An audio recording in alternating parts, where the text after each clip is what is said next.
So as Morgan mentioned, my background is in corporate sustainability, and I think a lot of us and a lot of people who work in my space really think about where can you have a really big impact? Where can a small change make a really big difference?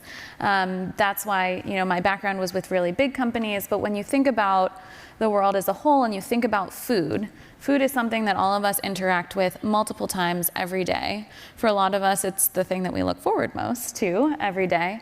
But because it's so important to our society and our global economy, food is also a really impactful part of that humans have on our planet. So food is responsible, agriculture in particular, for 25% of greenhouse gas emissions.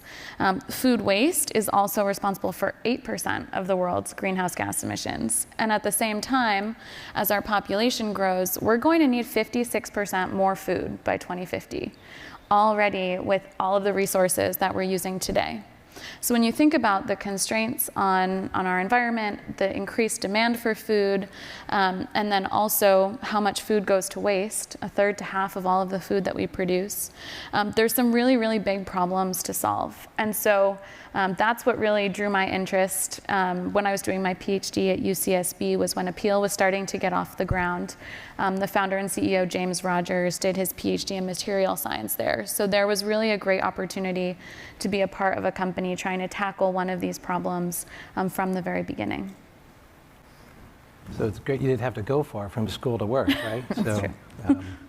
So hi everybody, I'm Timothy. I think the question was, how did we get involved with the food tech industry? Yeah. So we were working on this the other day. As far as we can tell, I think I was either the first or one of the first people in food tech. I think it was before we had a name for it. And fell into that kind of through accident, and no pun intended. I had been working in the tech business for quite some time. And then I had a background in culinary and things like that. I'm a super taster. So I kind of had some background before I got in the food business. But then I got pulled into maybe starting a confectionery company with some friends. And then but at the same time, I was working on the space shuttle. And I was making a decision what I was going to do in that week, and the space shuttle blew up.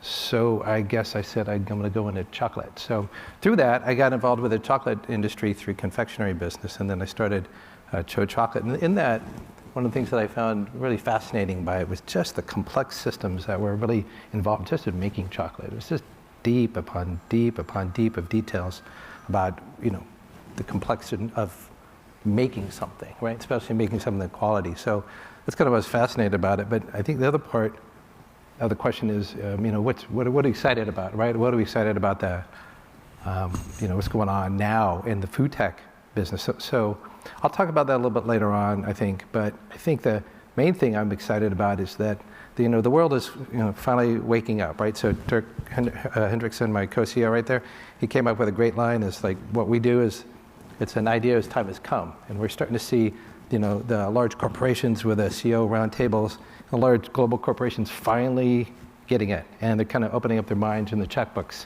to really kind of start change happening. So that's the thing I'm kind of most excited about it. And frankly, I think if there's anything of this talk today, I want to kind of implant in your heads is two things. Is that we've got we have to have a very, very strong sense of urgency, right? So there's no messing around anymore, right? So we're cooking ourselves on the planet. We're the prices of food is going to go up. It's going to cause long-term problems. We all know a lot of the challenges.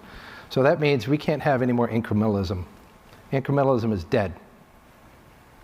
Incrementalism is dead, and we need stair-step functions. We need change in ways like Apeel's doing. Apeel's doing something that's a whole stair-step function. That's going to change industry.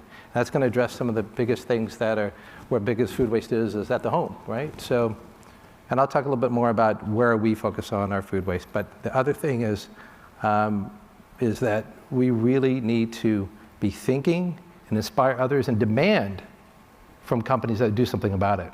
So now's the time, if we don't move with a sense of urgency and with ideas that are stair-step functions, not this, well, let's try this year. No, people have to be bold, and they're going to have to cut off their left foot in order for the systems to survive in certain cases. So anyhow, that's what I'm excited about in business, because it's really kind of on fire right now. It's just beginning.